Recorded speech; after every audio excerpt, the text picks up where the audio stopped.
Hola queridos amigos y amigas, bienvenidos a su primer programa, Construyamos Juntos desde la Oposición. Yo soy Mariana Fernández y el día de hoy tocaremos diversos temas en el tema de corrupción, en el tema de adjudicaciones directas, de licitaciones y en el tema también de uno de los peores escándalos que ha tenido este gobierno del Estado, que es el tema a toda máquina. El día de hoy nos acompañan dos grandes personajes. Empiezo por mi izquierda, que se encuentra con nosotros Sonia Serrano, que tiene más de 30 años dedicada al periodismo, es conductora del noticiero de Canal 44 y también es coordinadora de la unidad de investigación del diario NTR en Guadalajara. Es una de las periodistas que han investigado más el tema de la corrupción, el tema a toda máquina. Fue la encargada de destapar estos presuntos actos de corrupción, conflictos de interés. Y para nosotros es un gusto tenerte el día de hoy con nosotros, Sonia. Muchas gracias, Mariana, por la invitación. Gracias a ti por aceptarla. Y también tenemos a nuestro amigo Augusto Chacón, director del Observatorio Jalisco Cómo Vamos, de los líderes de opinión más importantes que tiene este estado, con más credibilidad. También es colaborador de varias columnas en los periódicos, también colabora en radio, justamente en temas de opinión de los sistemas estatales anticorrupción, las designaciones públicas. Y también es un gusto. Bienvenido. Muchas gracias, Mariana. Un gusto estar aquí. Bueno, yo creo que el primer tema que tenemos que iniciar todos es el tema de a toda máquina. Platícanos, Sonia, cómo se da esta investigación, que tú fuiste la que lo destapó, no fueron autoridades, no fueron ningún poder, fue justamente el trabajo de investigación y de periodismo que tú realizaste. Bueno, pues como hemos hecho prácticamente con cualquier erogación de un tamaño importante, creo que es obligatorio cuando hablas de un gasto de ese nivel, es como cuando contratas deuda o cuando se aprueba algún proyecto, es evidente que la obligación de los medios de comunicación es revisar qué es lo que hay detrás de ese tipo de gastos. Nosotros nos había llamado la atención que no aparecía en la página de transparencia del Gobierno del Estado nada de información relacionada con este contrato, que además fue rapidísimo y que hubo muy poca información previa. De hecho, prácticamente los jaliscienses nos enteramos cuando ya estaba a punto de salir o de empezar a entregarse la maquinaria que esto existía, porque además se aprobó de una manera extraña en el Congreso del Estado como parte del presupuesto, solamente lo que se iba a pagar en 2019, sin informarles que nos íbamos a endeudar por todo el sexenio.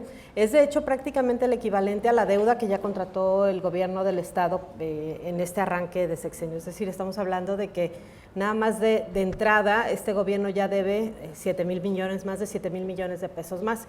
Empezamos a hurgar en dónde estaban las empresas o cómo había sido el proceso de asignación, y nos encontramos con los nombres de las empresas nada más, que era todo lo que sabíamos que habían participado en la licitación, porque pues prácticamente en una labor de googleo no había un lugar fijo donde estuviera la información. Nos encontramos el fallo de la licitación y ahí pudimos encontrar cuáles eran las empresas que habían participado, que eran 5, que 3 quedaron eliminadas y solamente 2 llegaron al final.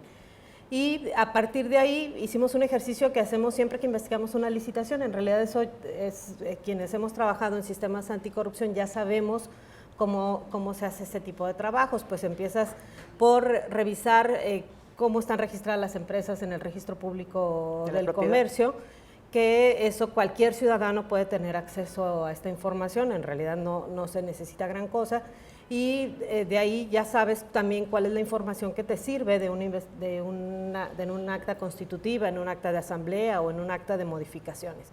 Así fue que dimos con quiénes eran las 2 empresas que habían llegado al final, quiénes eran los accionistas, y pues ya lo demás fue simplemente ir ligando, ¿no? Si te das cuenta que la empresa que fue adjudicada, el propietario es el mismo empresario que fue con el gobernador al viaje en California, que luego resulta como una liga más jocosa o frívola, el que hubieran asistido a un partido de básquetbol que fue polémico ya de por sí porque eran las primeras filas. Jalisco tenía una crisis fuerte de inseguridad, aparece el gobernador con lo que cuesta un boleto para estar en un partido de básquetbol en la ciudad de Los Ángeles, y bueno, pues lo que encontramos fue prácticamente atar cabos, que es normalmente lo que hace el periodismo, ¿no?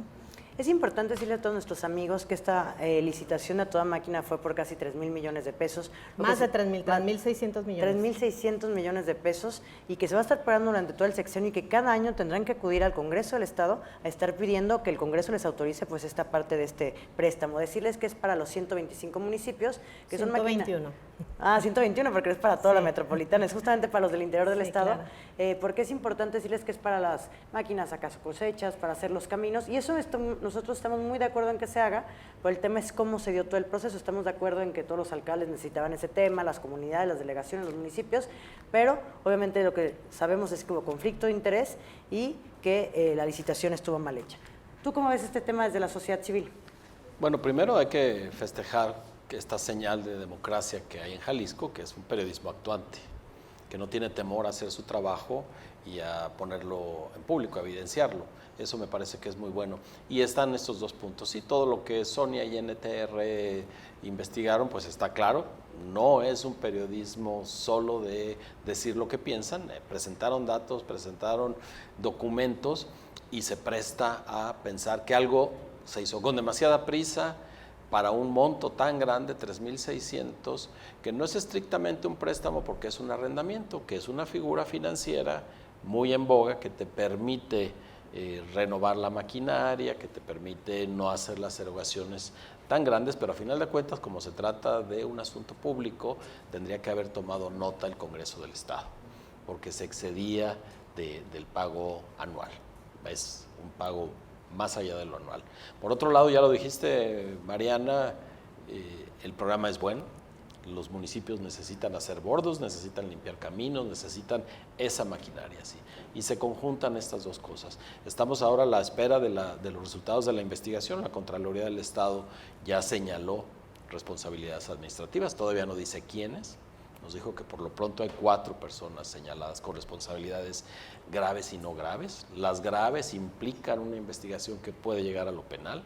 Las no graves son sanciones administrativas que la misma dependencia impondrá. Y me parece que eso es lo celebrable. Primero, la llamada de atención para el gobierno del Estado, que no basta la bondad del programa ni montarse en un pedestal autoerigido para darse una calidad moral, sino hay que seguir las reglas, que nos ha costado muchísimo trabajo poner las reglas de la transparencia, las reglas de la competencia abierta para el dinero público, y si bien algunas cosas están bien, otras no, y en este país en donde nos hemos quemado con la leche durante 100 años, pues le soplamos hasta las vacas. Entonces, celebrar ese periodismo que nos hace falta. Es necesario, lo dijiste al inicio de la charla, que los poderes también intervengan. Qué bueno que existe el periodismo, pero ¿cuál es la postura del Congreso al respecto? ¿Cómo va a reaccionar el Poder Judicial al respecto? Porque no basta el trabajo periodístico. Es un tema muy importante, nos ha costado mucho trabajo fortalecer un sistema estatal anticorrupción, el tener una Contraloría lo más autónoma posible del Poder Ejecutivo, el tener una auditoría y el tener también una Fiscalía Anticorrupción, que es prácticamente pues nueva. Y ya estamos esperando resultados. Pero también pasos que se han dado en los comités de adquisiciones, que a mí me sorprende mucho. Ha costado mucho trabajo desde el Congreso ir dándole sillas a la iniciativa privada por arriba que los funcionarios públicos. En cada comité de adquisiciones ya tienen mayoría la iniciativa privada que los funcionarios públicos. Entonces, de este tema, ¿tú qué esperarías, Sonia? También tendrían que estar viendo quiénes fueron los representantes de las cámaras, ¿no? Que avalaron esta compra. Es que desafortunadamente, por sistema en nuestro país, cuando se hace la solución anticorrupción, se hace la trampa también, siempre que revisamos. Creo que en este tema en particular, si bien puede ser que, como dice Augusto, a lo mejor es un programa generoso, a lo mejor es justamente lo que necesitaban los municipios, pero ¿quién lo decidió para empezar, ¿no? Que esto tendría que haber un diagnóstico previo de decir, oye, la peor crisis de Jalisco en este momento está en el campo, es donde más necesitamos invertirle. Yo no sé si en un momento de inseguridad que está viviendo Jalisco hubiera sido mejor disponer de más de 3,000 millones de pesos para reforzar a las corporaciones de seguridad que para maquinaria en los municipios. O sea, a mí esa duda me surge no nada más de cómo se dio el procedimiento, sino incluso desde el fondo. Y la otra parte es, si existen los procesos de licitación con determinadas reglas, pues justamente tendría que ser para eso, ¿no? Para evitar que la discrecionalidad. Pues, finalmente, y lo que vamos viendo, según vamos descubriendo a lo largo del proceso, pues es que fue un proceso simulado. O sea, creo que eso a todos ya nos quedó claro, ¿no? Estamos hablando de dos empresas que tienen integrantes de sus consejos de administración o propietarios con coincidencias, que tienen a una representante legal, las dos empresas que participaron en la licitación, que es la misma. Estamos hablando que esta persona que era representante legal de las dos empresas trabajó en la notaría del hermano y del papá del gobernador, es decir, no es una persona desconocida ni ajena al círculo del gobernador. Estamos hablando que los dueños de las dos empresas son compadres, además de bautizo, que yo me imagino que tú le das a bautizar a tu hijo a alguien que es muy, muy cercano, ¿no? Entonces, o sea, sí me parece que hubo simulación en el procedimiento de licitación. ¿Cuál es la razón que hay detrás de eso? A lo mejor no fue corrupción, a lo mejor pensaron, oye, pues hay que sacarlo rápido sin que se vaya a atorar, pues háblale a tu compadre para que te eche la mano ahí en la licitación. Hay dos empresas y no una sola. Exactamente. Ni modo que el compadre impugne al compadre. ¿Cuánto lleva más o menos este tema dentro de la opinión pública, Sonia? Pues el programa se empezó a ventilar prácticamente por ahí en febrero, sí. Y a finales de febrero, que es cuando se va de viaje el gobernador con el empresario que ganó la licitación. Que hay que decirle a toda la gente que nos ve que empezó primero con el tema de la licitación, después como dicen el viaje a California, lleno de funcionarios que tampoco no debió de haber sido. Ya vimos que ese viaje costó más de 700,000 pesos y que hasta legisladores y secretarios que no tienen nada que ver con el tema de economía asistieron. Y como dicen, la falta de sensibilidad de estar en un partido que es carísimo y que pocos jaliscienses podrían estar. Y ya ahora ya empezaron las notas hasta de dónde venían los propios vínculos, ¿no? Han sido muy constantes las notas de este tema. Pues más bien porque al principio también, otra cosa, si no había nada que temer, ¿por qué ocultaste toda la información del proceso? ¿Se negó vía transparencia o se condicionó a un pago muy alto para un reportero? Yo no dudo que alguien le diga, bueno, 6,000 pesos, que son 6,000 pesos, en copias, pues en realidad es un monto alto para un reportero. Finalmente se pudo conseguir por otra vía, un académico logró en el recurso de revisión ahí en el Instituto de Transparencia que se le entregara escaneada la información como tendría que ser. De hecho, yo pedí consulta física y me la negaron, me dijeron que no, que tenía que pagar las copias, cuando la ley prevé, la ley de transparencia, que puedes hacer consulta física y tú decides de qué quieres fotocopias, porque los documentos son públicos. Y bueno, primero, por eso se alargó un poco el conocimiento de otra información, porque no habíamos tenido acceso a toda la información. Augusto platicaba el tema de la Contraloría, que ya tiene resultados un poco en este tema. Sí. Faltarían más resultados, pero me preocupa que la propia Contraloría dice que el proceso fue ineficiente y negligente. Entonces, ¿cómo puedes nombrar que el proceso es ineficiente y negligente y aún así que la licitación sea legal? ¿Qué opinas de estos resultados de la Contraloría, Augusto? Yo creo que de entrada necesitamos saber más respecto a lo que investigó la Contraloría.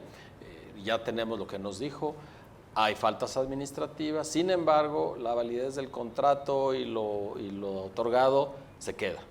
Entonces nos falta saber cómo se hace ese puente, cómo pueden suceder cosas señaladas como faltas administrativas, que hay que hacer una aclaración. No se dice faltas administrativas porque sea un eufemismo, así lo dice la ley, y solo hay en términos de corrupción faltas administrativas, o graves o no graves. Las graves pasan al Código Penal y entonces entramos a cohecho y a soborno y a uso de información indebida, tráfico de influencias. Eso es lo que puede constituirse como falta administrativa, conflicto de interés, falta administrativa grave. Nos falta saber cómo se tiende ese puente, de esas faltas ya señaladas a la validez de un contrato, a la validez de otorgar el triunfo a una empresa que participó en el proceso. Pero aquí hay un punto que tenemos que señalar. Creamos, y me refiero a todos los jaliscienses, a todas las jaliscienses, un sistema anticorrupción. No se trata de decir ahora, no se trata de decir es que la Contralora. El sistema nos tiene que dar una respuesta porque ya ITA intervino, ya dio su opinión, porque también es parte de todo esto, pero falta lo demás, falta el fiscal anticorrupción. Sería lo peor. Sería lo peor, pero necesitamos que el sistema dé la cara como sistema, en este caso que puede ser emblemático para la opinión pública, al menos en términos de explicarnos el porqué del programa, cuál es la justificación, que podemos imaginarnos varias, pero necesitamos que sea explícito. ¿Por qué decido invertir 3.600 millones de pesos en esto? Que insisto, podemos encontrar muchas bondades y no se trata de que no las tenga, se trata de que sea público, conocer la motivación y después todo lo demás, hasta que lleguemos a lo que siempre hemos pedido, al menos desde la sociedad civil, que se evalúen los efectos de ese gasto. Es decir, ¿de veras las máquinas funcionan? ¿De veras están haciendo lo que los municipios necesitan? ¿O simplemente se quedaron ahí porque el alcalde no tuvo para diésel? ¿Cuánto tiempo de vida tienen las máquinas? No. Porque a los 6 años se regresan ese arrendamiento. Son de los municipios. Claro. Tú hablas del sistema estatal anticorrupción. Nosotros como oposición acudimos a la auditoría a solicitarle al auditor que investigara el tema de toda máquina. Él nos contesta que él no tiene ahorita atribuciones, que se va a esperar hasta que llegue la cuenta pública 2019 y que tal vez para el 2020 pueda tener algún resultado. Nosotros le volvemos como oposición a contestar este oficio y esta solicitud al auditor diciéndole: en el sistema estatal anticorrupción te permiten meterte en todas estas nuevas leyes de fiscalización, meterte, independientemente que no haya terminado la cuenta pública, meterte directamente al tema de esta licitación. Es un tema que obviamente molesta a los jaliscienses. Hablabas de que no solamente la Contralora, sí, pero el sistema estatal anticorrupción interviene un auditor para dar información, una Contralora para dar información, y después ya llega la chamba de la Fiscalía Anticorrupción. A mí lo que me preocupa es que estas dependencias le tengan temor al Ejecutivo y no puedan estar actuando como deberían estar actuando. El auditor, saben que, bueno, a Sonia le tocó la lucha de cómo nos ha costado esa auditoría, pero llega un nuevo auditor con mucha credibilidad, con una buena carta. Nosotros también esperemos que no nos esté contestando, que no quiera hasta el 2021 empezar a dar resultados sobre el propio tema de la maquinaria. Bueno, a mí me parece, y es nuestra experiencia desde la creación desde participar en la creación del sistema, que el Congreso es el que tiene que tomar liderazgo. La Auditoría Superior del Estado depende del Congreso. Es una dependencia del Congreso, que sí tiene autonomía, pero la tiene para investigar, no la tiene para decir esto sí lo hago, esto no lo hago. A final de cuentas, la relación directa del auditor es con el Congreso, es su relación jerárquica. Y yo rescato lo que solía decir Juan Manuel Portal, el anterior auditor superior de la Federación, y me lo dijo personalmente. Para nosotros en la Auditoría Superior de la Federación, que recordemos que todas las grandes investigaciones de corrupción de los últimos años parten de revisiones de la Auditoría Superior de la Federación, que después el periodismo toma y va a fondo. Aquí no nos ha sucedido, pero Juan Manuel Portal decía: para mí, mis jefes son los 500 diputados de la Cámara de Diputados de la Federación, pero los accionistas a quienes yo les debo rendir cuentas son 120 millones de mexicanos. Así que el auditor superior del Estado le debe de rendir cuentas a su Consejo de Administración, que son los diputados del Congreso de Jalisco. Y los casi 8 millones de jaliscienses. No existe en términos legales una caracterización oposición o oposición. Son diputados y tienen una relación jerárquica con él. Y también nos debe la Auditoría Superior y todo el sistema anticorrupción una cuenta a los accionistas de todo el Estado, que somos los habitantes de Jalisco. Nos quedamos con esto, nos vamos a un corte comercial y ya regresamos para seguir hablando de la reforma judicial y la Junta de Conciliación y Arbitraje.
Imagina. Imagina un canal de televisión que te muestra tu mundo, tu espacio, tu ciudad. Descubre. Descubre el canal que te presenta la política desde su raíz, sin matices, sin interpretaciones, la política tal cual es. Siente. Siente la emoción del debate, del coincidir y discernir postulados, ideales, propuestas. Piensa. Piensa en un mejor estado, en una mejor ciudad, en una sociedad que verdaderamente es representada por sus diputados, elegidos por el voto libre de cada jalisciense. Expresa. Expresa tus opiniones, tus comentarios, tus ideas en esta ventana abierta al diálogo entre el Poder Legislativo y los ciudadanos. Somos el canal Parlamento del Congreso de Jalisco, la Cámara de la Gente.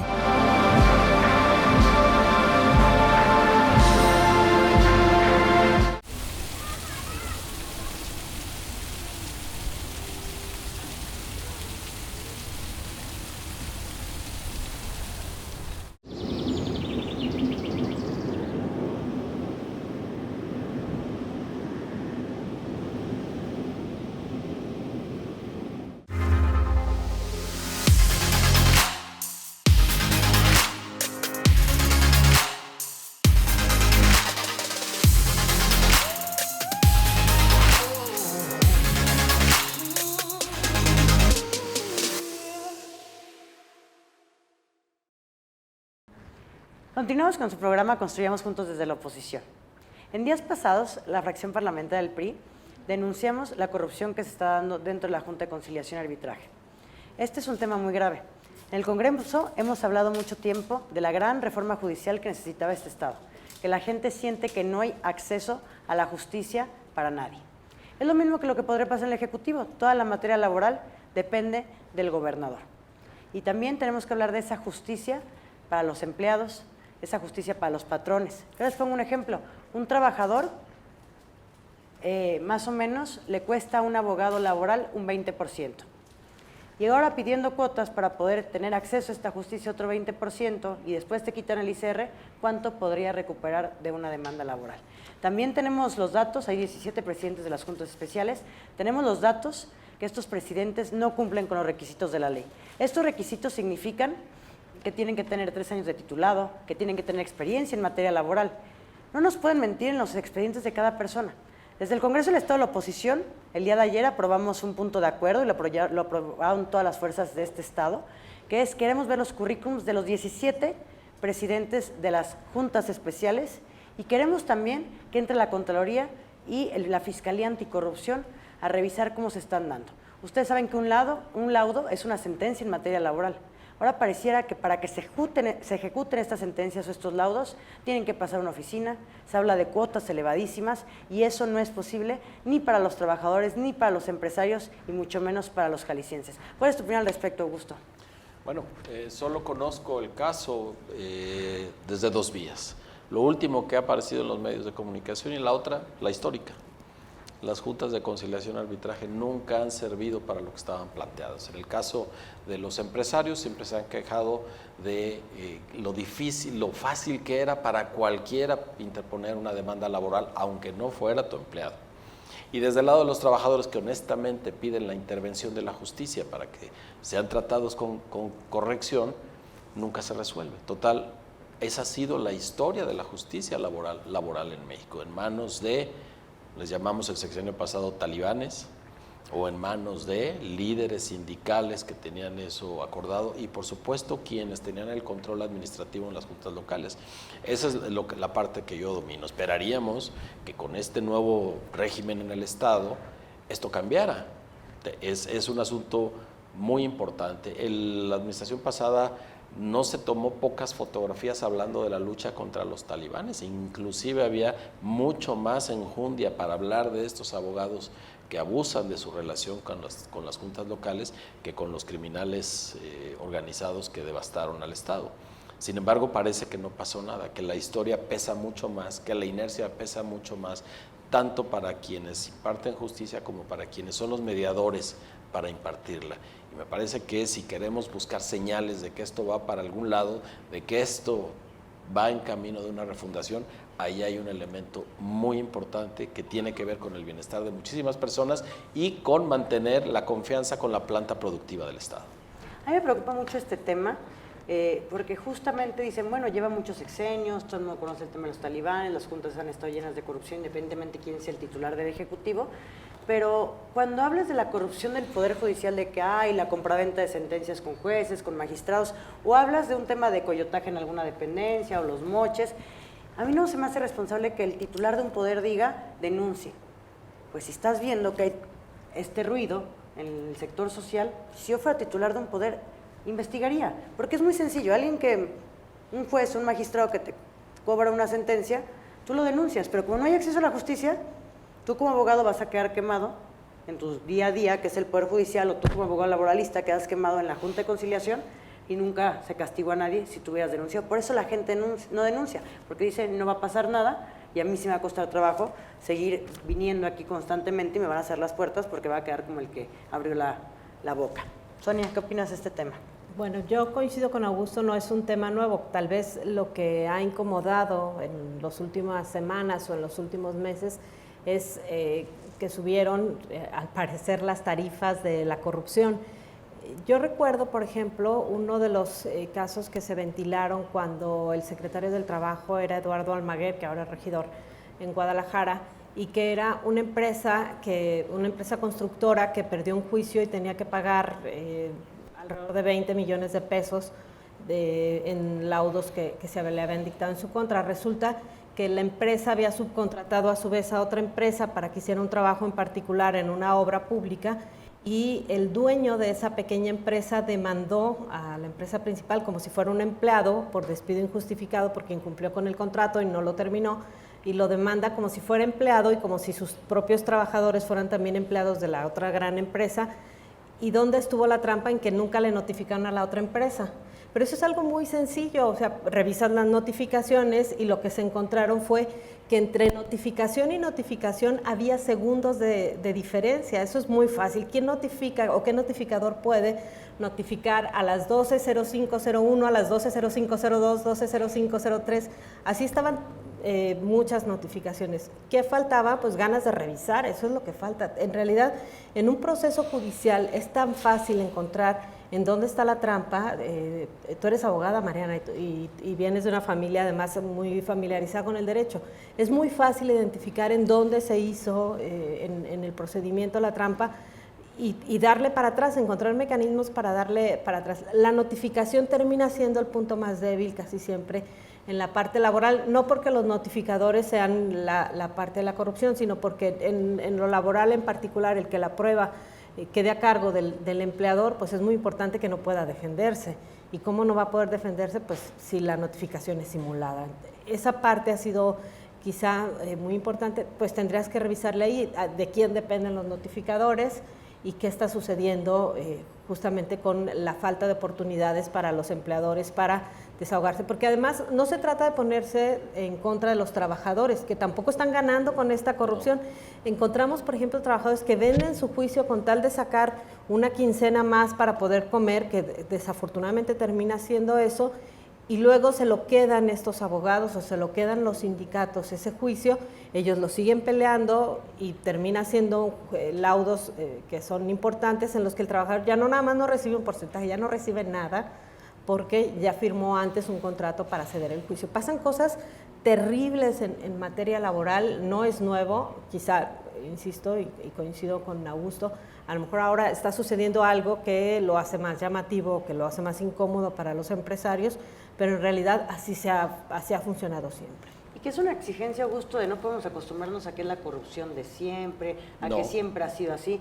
Ahora la sociedad es mucho más exigente, las organizaciones de la sociedad civil, ya estamos vigilantes, ya las propias redes sociales te dan la información de quién se está comportando, de qué manera, entonces ya esperaríamos de que independientemente si esto lleva 20 años, 3 años, claro, 6 años, ya sucediera algo y fue una sacudida verdadera a todos los poderes, no solamente a los tres y a los organismos autónomos y a todo lo que tenga dinero público. Pero Sonia toca un punto muy importante que es, me parece, la búsqueda anticorrupción en la que estamos. nos ha resultado muy sencillo en México encontrar un chivo expiatorio y hacer creer que atrapando a uno ya estamos combatiendo la corrupción. Lo que nos acaba de delinear Sonia es esta cadena de corrupción que hace posible la grandísima corrupción, que va desde la persona que empieza con el primer contacto hasta un juez, hasta un magistrado, y pasa, por supuesto, en medio de beneficiados que no necesariamente o que no son del poder público. Es decir, la corrupción también va hacia afuera de los poderes. Y eso es lo que no hemos sido capaces de identificar, al menos en Jalisco. Lo hemos visto a escala federal con la estafa maestra, donde se vio la cadenita completa. De universidades. Inclusive universidades públicas metidas. De asociaciones también. Pero, por ejemplo, en Veracruz nos quedamos con 2 o 3 chivos expiatorios, estábamos hablando de 30,000 o 40,000 millones de pesos, o en Quintana Roo o en Chihuahua. Nos hace falta, y me parece que si Jalisco es líder en muchas cosas, tendríamos que ser líderes no en encontrar a quien nos pague el pato de cierta mala prensa, sino la cadena completa. ¿Cómo funciona? ¿Cómo ha funcionado históricamente la corrupción en los tribunales, en la justicia laboral? Eso sería... Y la justicia en general. En ninguna materia. Lo que sucede es que se vuelve muy complicado desde que también tiene ciudadanos que se benefician. Entonces la denuncia se vuelve marginal, porque quien de veras se beneficia, quien conoce a fondo lo que sucedió, nunca va a denunciar, ni desde adentro ni desde afuera. Es que no confían en la justicia. Vas a denunciar que alguien te pide un moche, una dependencia, un tema de obra pública. Y mientras la sanción sea igual para las dos partes en un caso de corrupción, nadie se va a atrever a denunciar, porque si tú participaste en ese acto de corrupción, eres tan responsable como el funcionario que te aceptó que te obligó a ser corrupto, ¿no? Pero en algún punto hay que empezar. En España este movimiento empieza en los años 2000 y 10, 11 años después empezaron a ver los resultados, pero a través de tramas completas, inclusive llegó a una hija del rey, porque no era la investigación súbita y de repente se acababa a los 3 meses. Con el fútbol está sucediendo, encontrando Pero tienes que darle lazos. Autonomía a quien va a investigar. ¿Sí? Autonomía y certeza jurídica, porque también los poderes, qué tan dispuestos están a darle ese apoyo al auditor superior, a la Contraloría del Estado, al fiscal anticorrupción. De veras, son llaneros solitarios a los que mandamos nada más con un barniz disque ciudadano y ahí te encargamos el changarro, o los poderes, más allá de señalarse uno a otro, dice, a ver, tú, auditor, tienes toda la fortaleza para ser autónomo, lo ha dicho el Congreso al auditor superior, le ha dicho el Ejecutivo a la Contralora, tú a fondo y no me voltees a ver, vete hasta donde tope, se lo dice el fiscal general a sus ministerios públicos. Esa es la parte que nos falta para poder, en verdad, tomar la hebra y jalarla completo. Pero, como los ciudadanos, dices bien, no confiamos y cada vez confiamos menos, los que tienen que dar el paso son los gobernantes de cualquiera de los 3 poderes. Y desde ahí empezamos con el origen de las designaciones. No solamente los jueces y los magistrados, sino las designaciones que se dan para los organismos autónomos. Creo que cada día ha sido transparentando mucho más el cómo llegan. Antes hay que decirlo, eran cuotas políticas, compadrazgos, gente que a lo mejor ni de la materia sabía y llegaban a ocupar esos espacios de impartición de justicia, órganos de transparencia, de combate a la corrupción. Y a ti te tocó los últimos procesos, Augusto, en donde ya está mucho más vigilado por los testigos sociales, los medios de comunicación en la presencia, de decir, a ver, está bien, algún día fue un auditor amigo, pero ahorita necesitamos a alguien que sepa de fiscalización, que traiga cartas, que pase evaluaciones. Y desde ahí es la autonomía de cómo llegas, quién te puso, ¿no? Pero ahí apenas empieza. Lo que nos toca es eso otro, la rendición de cuentas. Está bien, llegaste, tenemos una certeza más o menos aceptable respecto a que no estás unido a un grupo político dentro o fuera del gobierno, tienes autonomía, pero lo demás es dar resultados, y es donde ya le corresponde a los poderes constituidos dar el siguiente paso. Sí, qué bueno que la sociedad estemos haciendo un marcaje respecto a los perfiles, pero este marcaje no significa una carta blanca para quien fue nombrado. Quien fue nombrado, hombre o mujer, en cualquier cargo donde intervino la sociedad civil, necesita dar resultados. Y eso le corresponde a la opinión pública, con trabajos como los de Sonia, como las organizaciones de la sociedad civil, decirlo, pero a los poderes les toca actuar para que esos resultados empiecen a suceder, y ahí es donde vamos a romper este círculo vicioso de la desconfianza, cuando los mismos poderes no digan, bueno, pues tú lo nombraste, tú hazte cargo de que dé resultados. No, el nombramiento es... tal partido y tal partido, jale las orejas. Y así como hablábamos de a toda máquina y de por qué resulta que el programa se diagnostica como necesario, también sería deseable que los otros poderes, el legislativo especialmente, tomara la costumbre de justificar su voto cada vez que hacen algo público, decirlo de viva voz. El origen de las designaciones, Sonia.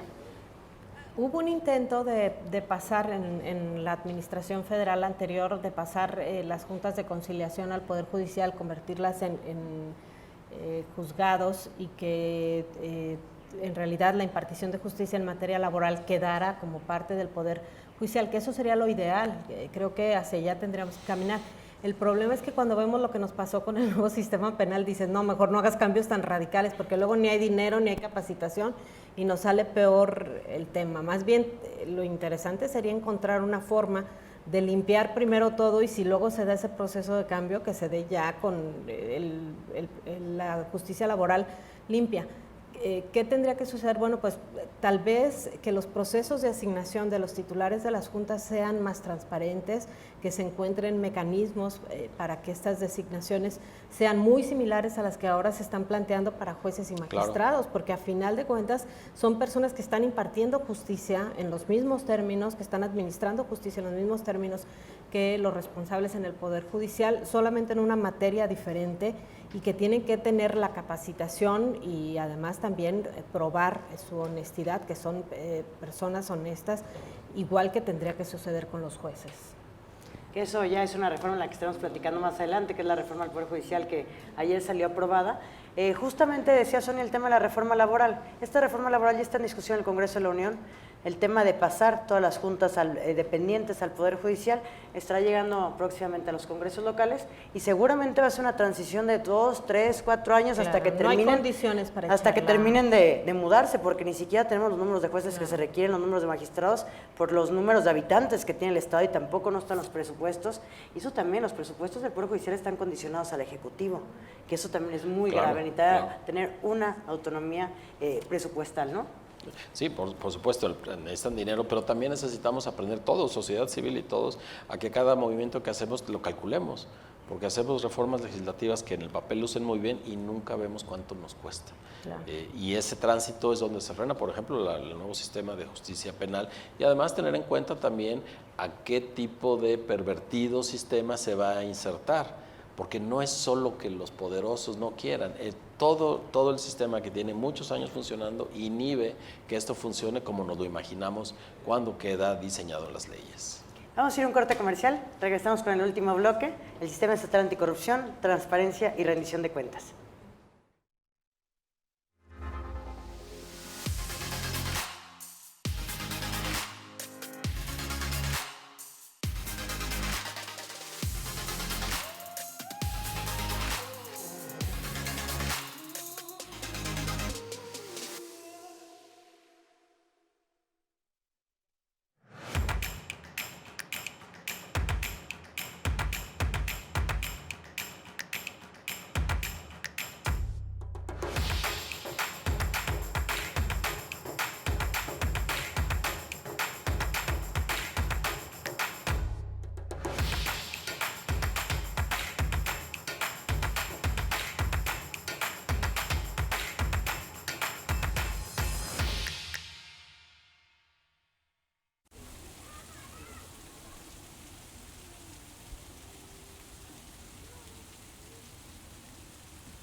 Imagina. Imagina un canal de televisión que te muestra tu mundo, tu espacio, tu ciudad. Descubre. Descubre el canal que te presenta la política desde su raíz, sin matices, sin interpretaciones, la política tal cual es. Siente. Siente la emoción del debate, del coincidir y discernir postulados, ideales, propuestas.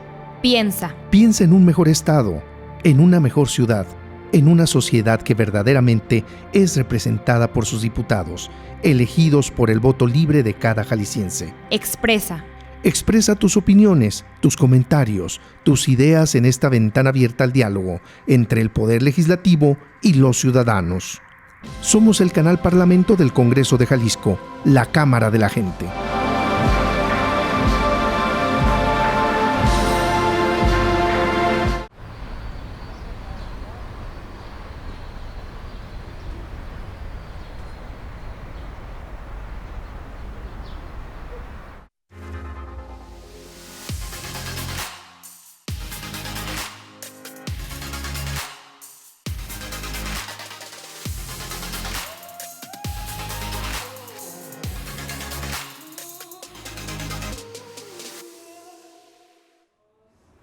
Regresamos en su programa Construyamos Juntos desde la Oposición. Estamos hablando justamente del tema del Sistema Estatal Anticorrupción, transparencia y la rendición de cuentas, que son temas tan importantes, no solamente en nuestro Estado, sino a nivel nacional y a nivel mundial. Ahora en el Congreso del Estado se está naciendo ya las mesas de trabajo para hacer la segunda parte de estas leyes anticorrupción, ¿no? El Sistema Estatal Anticorrupción 2.0. La versión 2.0. 2.0, porque la primera hay que recordar a la gente que fue en el año 2017 y que hablaba de esta creación de un Sistema Estatal Anticorrupción que estudia la Auditoría del Estado, la Contraloría y también una Fiscalía Anticorrupción. Antes se ponían muchos pretextos, que no había presupuesto, que faltaba dinero, que faltaban ministerios públicos en la Fiscalía Anticorrupción, que faltaban modificaciones a las leyes.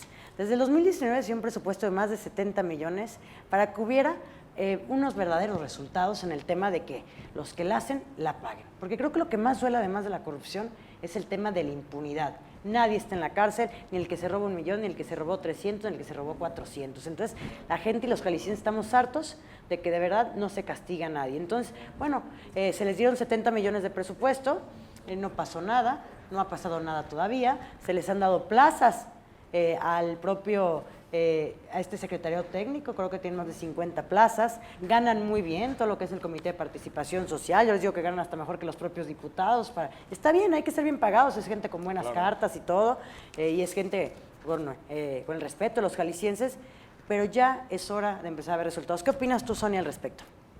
Bueno, a mí la verdad es que cuando empiezas a conceptualizar tanto los temas como esta reforma 2.0, ya me empieza a preocupar porque de pronto creo que cuando te metes a discutir un tema tan importante como es el sistema anticorrupción y te preocupa más la mercadotecnia y venderlo que revisarlo de fondo, creo que ya empezamos muy mal. Ya desde ahí me da un poco de mala espina esta revisión que se hará. Costó mucho trabajo, Augusto es testigo directo, echar a andar este sistema. No es que hubiera pretexto el dinero, en realidad el dinero era un problema. O sea, tú no puedes crear una fiscalía sin ministerios públicos o con un ministerio público que cubra todo el Estado 24 horas por 7 días a la semana, por todas las semanas del año. O sea, eso ni siquiera humanamente es posible. No es que se quejara la fiscalía de no tener ministerios públicos, no tenía ministerios públicos. Y luego no había todavía una coordinación entre todas las instituciones que se crearon para este sistema anticorrupción que les permitiera tomar decisiones en conjunto. Por ejemplo, en el caso de A Toda Máquina, hay una decisión conjunta del sistema que a lo mejor puede gustarnos o no, pero se distribuyeron las tareas y el campo de acción de cada una de las piezas que conforman este sistema anticorrupción. Creo que hacia allá tendría que caminar, que los temas que son más relevantes se pudieran atacar desde diferentes frentes en este sistema anticorrupción. Hace falta una nueva etapa del sistema. Yo, desde mi punto de vista, más bien creo que tendría que fortalecerse el que ya existe y hacer lo que funcione, garantizarle la autonomía, porque volvemos a lo mismo, ¿de qué sirve tener buenos perfiles al frente de cada una de estas instituciones si sabemos que a la primera resolución que no le guste al gobernante en turno, seguramente perderá el empleo. No hay manera de dar resultados sin incomodar a los políticos. ¿Por qué? Porque todo lo ven como manoseado, todo lo ven como si fuese manipulación de otro partido político, todo lo partidizan, y me parece que si seguimos con esta visión de lo que tiene que ser nuestro sistema anticorrupción, solamente problemas partidistas y por otra parte solamente mercadotecnia, no vamos a caminar hacia ninguna parte. Augusto, platícanos, tú estuviste desde la primera parte de este sistema que fue en el 2017, ¿cómo se vivió y cómo ves ahora a 2 años de su implementación? Bueno, el nacimiento del sistema estatal anticorrupción es consecuencia de lo que se hizo a escala federal y teníamos que replicar en muy breve lapso lo que se hizo allá. Un sistema nacional que se alimenta de sistemas locales. El movimiento ciudadano fue muy impresionante, debemos decirlo. Y en particular en Jalisco, con relación a... En Jalisco. Me atrevería a decir que en Jalisco y 1 o 2 más sucedió. El gobernador anterior convocó lo que llamó una comisión interinstitucional y justo se lo encargó a la misma contralora que ahora tenemos, a la maestra Brito, y eso marcó al Estado en muchos sentidos porque participaron los 3 poderes, participaron las universidades, organizaciones de la sociedad civil, organismos autónomos para diseñar el paquete de iniciativas que el gobernador enviaría al Congreso para dar su versión de lo que el sistema necesitaba.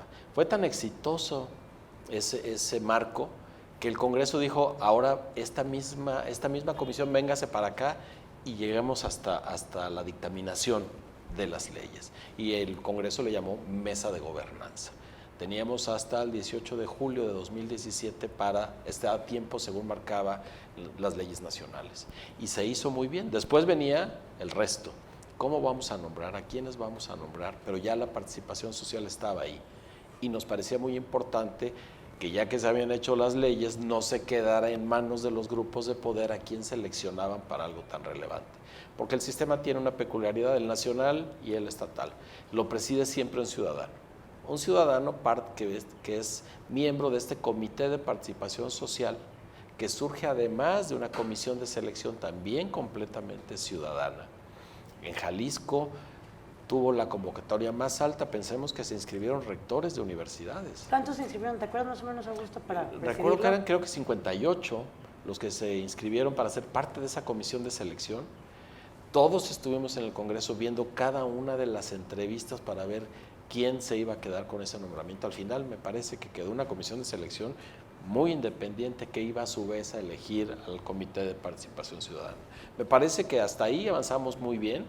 Se nombró ese Comité de Participación Social entre académicos con los más altos grados, impecables en términos de sus relaciones políticas, es decir, no que las relaciones políticas sean malas, pero normalmente han servido para tener peones instalados en donde al poderoso le interesa. Y de ahí siguieron nombramientos del fiscal anticorrupción, de la secretaria técnica, ya en manos de este grupo de ciudadanos. Hasta ahí íbamos muy bien, salvo que, Sonia nos lo acaba de recordar, no había presupuesto. Y no solo es que no tuviera ministerios públicos, por ejemplo, el fiscal anticorrupción, no tenía edificio, no tenía oficina, Claro. Ya no digamos lo demás. Y la anterior administración escatimó muchísimo eso. Claro que hizo parece perder vuelo. un asunto frívolo no tener oficina, pero la autonomía pasaba incluso desde dónde lo ibas a poner. No vas a poner a la Fiscalía Anticorrupción en una oficina de gobierno, ¿no? Sí, o sea, tienen que tener independencia de tener un edificio privado. Ahí el símbolo era muy importante. Claro. Y se escatimó dinero para el Comité de Participación Social, que tardó mucho tiempo en fijarse el ingreso que iban a tener y el dinero y después, el personal que los iba a asistir. Ahora dices bien, esta legislatura se pone a mano con el sistema anticorrupción y empezamos esta versión 2.0. Creo que sí nos falta dar resultados, que no podemos culpar solo a la trama legal el que no hayan sucedido estos resultados, y yo pongo los resultados en 2 niveles. Por supuesto, el público, y tiene toda la razón, está esperando ver a los corruptos con nombre y apellido y con montos.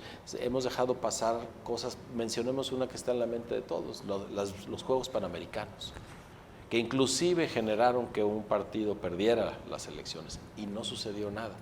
Y así podemos mencionar muchos casos emblemáticos que no sucede nada. Es a partir de eso que la gente dice, yo quiero ver gente en la cárcel. Bien sabemos quienes estamos un poco más cerca de cómo es la política real, que esto va a ser gradual, pero ni siquiera hemos visto un paso profundo de esta gradualidad, y esa es la parte que falta. Qué bueno que actualicemos el marco jurídico, pero es hora de que el sistema dé resultados. Creo que el comité coordinador, que es la cabeza más alta del sistema, en términos de quienes están ahí representados, las instituciones representadas, es una potencia. Tenemos al presidente del Supremo Tribunal de Justicia, tenemos a la Contralora del Estado, al fiscal anticorrupción, a la presidenta del Instituto de Transparencia, al presidente del Comité de Participación Social. Son 7 personajes del más alto nivel que tendrían, nada más por la representación institucional que ostentan, suficiente para no tenerle miedo a ningún poder, a ningún poderoso, y decir las cosas como son, porque además ningún gobernante ahora, ningún miembro de esta legislatura, ningún miembro del Poder Judicial se puede llamar a engaño que no sabía lo que el sistema iba a hacer. Sin embargo, la inercia nos tiene todavía dando pasos lentos. La gente que integra el sistema es de primera, necesitamos también darle certezas desde la sociedad civil, desde los medios de comunicación, pero sobre todo desde los poderes constituidos, de que pueden hacer su trabajo sin temor. Y yo creo que ya es hora, sí, de dar resultados, y a mí me gusta cómo se ha tomado. Sí, versión 2.0, pero no es porque vayamos a la versión 2 de las leyes, es porque es la segunda oportunidad. Y no sabemos cuántas más tengan. No, yo creo que hay que aprovechar esta muy bien. Sobre todo porque ahorita tiene todavía credibilidad todo este sistema. Estamos esperando resultados. Pues del Congreso hemos hecho nuestra chamba, no solamente en el tema del presupuesto, los más de 70 millones, sino además de las reformas a las leyes. Todo lo que ha necesitado el sistema de reformas a las leyes se las hemos sacado en menos de 20 días. Es que ya estaba tortura en temas de fiscalía anticorrupción y no tenía que ver la tortura. Estaba voz autoridad y me quita mucho tiempo. Bueno, te vamos quitando delitos. En el Congreso también existe ya la muerte civil, aprobamos la muerte civil que para los corruptos no vuelvan nunca a la función pública, y ahorita están discutiendo temas como que la corrupción no prescriba. Entonces nosotros decimos, bueno, ¿qué te falta? ¿Qué te ayuda para que pueda empezar a avanzar y seguirles ayudando en las reformas que falten? Y hay una prueba muy importante, ahora que se localizaron estas 14,000 computadoras en una casa en el centro de la ciudad, ¿aplicará la extinción de dominio? Porque eso sin duda sería una medida que empiece a inhibir, no solo la corrupción, sí, porque a final de cuentas si no hay extinción de dominio hay impunidad. Ya encontré la casa y el dueño de la casa no tiene nada que ver, se queda con su propiedad como si no hubiera sucedido nada ahí. Revisen cuántas veces, tú lo sabrás mucho mejor, Sonia, hemos aplicado la extinción de dominio en Jalisco. Y eso tiene que ver con la verdadera voluntad para ir a fondo. Ni en Jalisco ni en lo nacional. Yo recuerdo un dato que daba hace poco el secretario general del PRI nacional, Arturo Zamora, que conoce bien el tema, que había 2 casos de extinción de dominio que se habían concluido en todo el país. Y eso parece central, como una petición que se está haciendo en esta versión 2 de los elementos jurídicos, que es la unidad de inteligencia financiera. Si no damos seguimiento al dinero, si no vemos qué pasa en los bancos con esos depósitos, nos vamos a quedar en las mismas. Ahí están las grandes señales, y esta unidad de inteligencia financiera que se está reclamando para la Fiscalía Anticorrupción, si se otorga y además se le da el presupuesto correspondiente y la autonomía que toca, sin duda podremos empezar a minar la corrupción de una manera muy importante. Pero tú te imaginas con acceso, por ejemplo, a las declaraciones de los funcionarios públicos, me parece muy complicado. No, sí me lo lo imagino. que se necesite, no, bueno, eso, suceda. más bien lo sueñas, no te lo imaginas. No desestimes mi capacidad de imaginar. Sí, pero volvemos a lo mismo. Ojalá que sea así, porque si no nos puede pasar como lo que sucede con transparencia, que en cada reforma se trata de mejorar, por supuesto, pero luego le vuelves a mover la estructura a las unidades de transparencia y hay que volver a cargar la información en formatos diferentes y hay que presentarla de una manera distinta, y en lo que nada más estamos cambiando es en formas, pero en el fondo seguimos siendo tan opacos como siempre. Entonces, esa es la parte que a mí me parece que sí tiene que ser muy cuidadosa, claro. Es decir, sí, de no ir nada más a las reformas para que quede más bonita o que quede como más vendible, sino que sea de verdad para cambiar lo de fondo que no está funcionando y que no está dejando caminar al sistema. Y que ya tenemos que haber más candados, más filtros, digo, no es lo mismo, yo tuve la oportunidad de ser diputada hace 10 años que ahorita que ya llenas un 3 de 3, tu declaración de evolución, ya hasta los medios de comunicación te publican cuánto debes a tus tarjetas de crédito, cuánto a los centros comerciales, tus pasivos, cuánto debes a pensiones, digo, yo creo que cada vez está más vigilado. Ojo, entendiendo que tú cuando quieres hacer las cosas incorrectas, que ponen los prestanombres, que mejora a las esposas, que mejora el secretario tenga todo el nombre de él, mejora sus equipos de trabajo. Por eso es, lo que tú dices de las unidades de inteligencia financiera nos ayuda mucho a seguir la ruta del dinero. Sí. Es importantísimo lo que cacharon del magistrado, que creo que teníamos de 160 millones de pesos. O sea, tiene que entrar la Hacienda, tiene que entrar el registro público, a ver cómo el que ejercía labores de particular de alguien puede ser dueño de tantas cosas y sueldo era de tanto, ¿por qué tu esposa, por qué tu hijo? O sea, entonces sí tiene que haber un seguimiento del dinero. Por supuesto que hemos avanzado. Recuerda esa legislatura, la 58 famosa. ¿Qué vas a decir, Sonia? No nos asustes. No, que salieron cheques a nombre de, por ejemplo, de la esposa y de la hija de Samuel Romero Valle. O sea, yo no creo que ahorita en este momento un diputado se anime a sacar del Congreso cheques a nombre de su esposa y de su hija. O sea, por supuesto que hemos avanzado. A lo mejor también ellos han avanzado en cómo ocultan. Ahora también tampoco nos fustiguemos. Es un movimiento mundial. Los seres humanos no estamos hechos para portarnos bien, y más si ese portarnos bien afecta a nuestros intereses.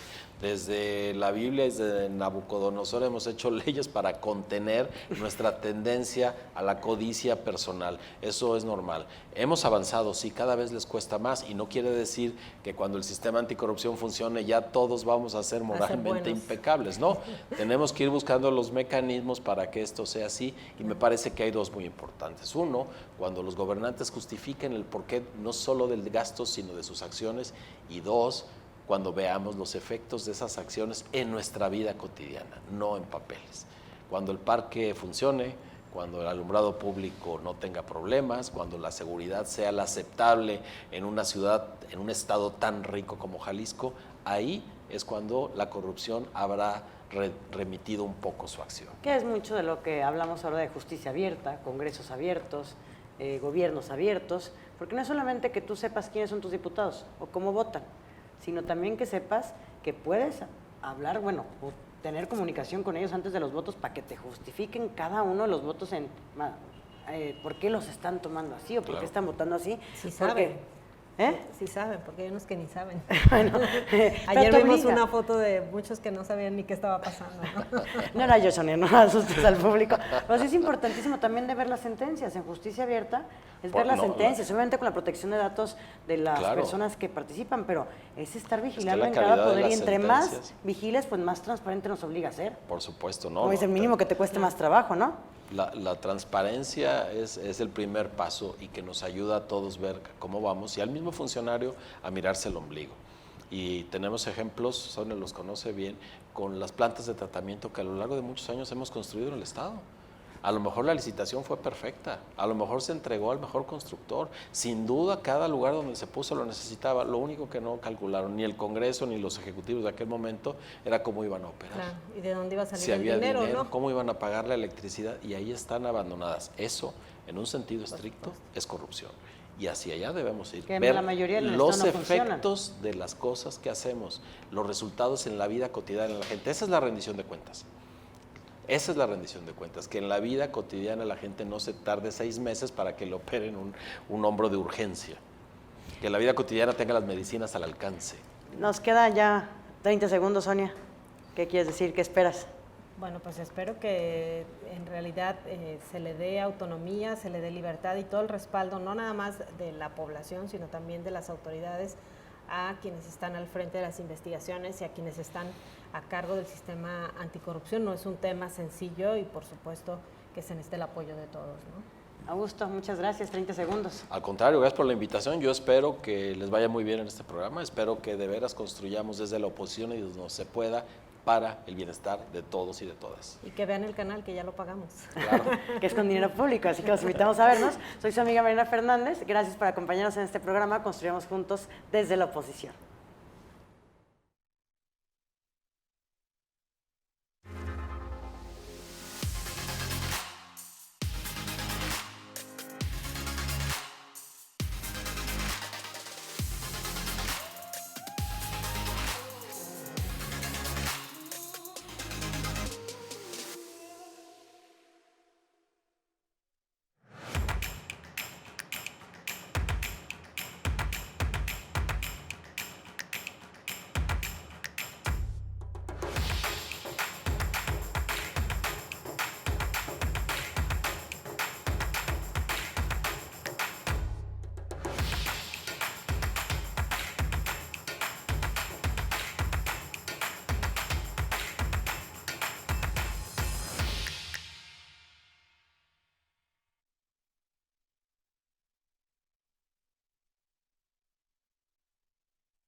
Imagina. Imagina un canal de televisión que te muestra tu mundo, tu espacio, tu ciudad. Descubre. Descubre el canal que te presenta la política desde su raíz, sin matices, sin interpretaciones, la política tal cual es. Siente. Siente la emoción del debate, del coincidir y discernir postulados, ideales, propuestas. Piensa. Piensa en un mejor estado, en una mejor ciudad, en una sociedad que verdaderamente es representada por sus diputados, elegidos por el voto libre de cada jalisciense. Expresa. Expresa tus opiniones, tus comentarios, tus ideas en esta ventana abierta al diálogo entre el Poder Legislativo y los ciudadanos. Somos el canal Parlamento del Congreso de Jalisco, la Cámara de la Gente.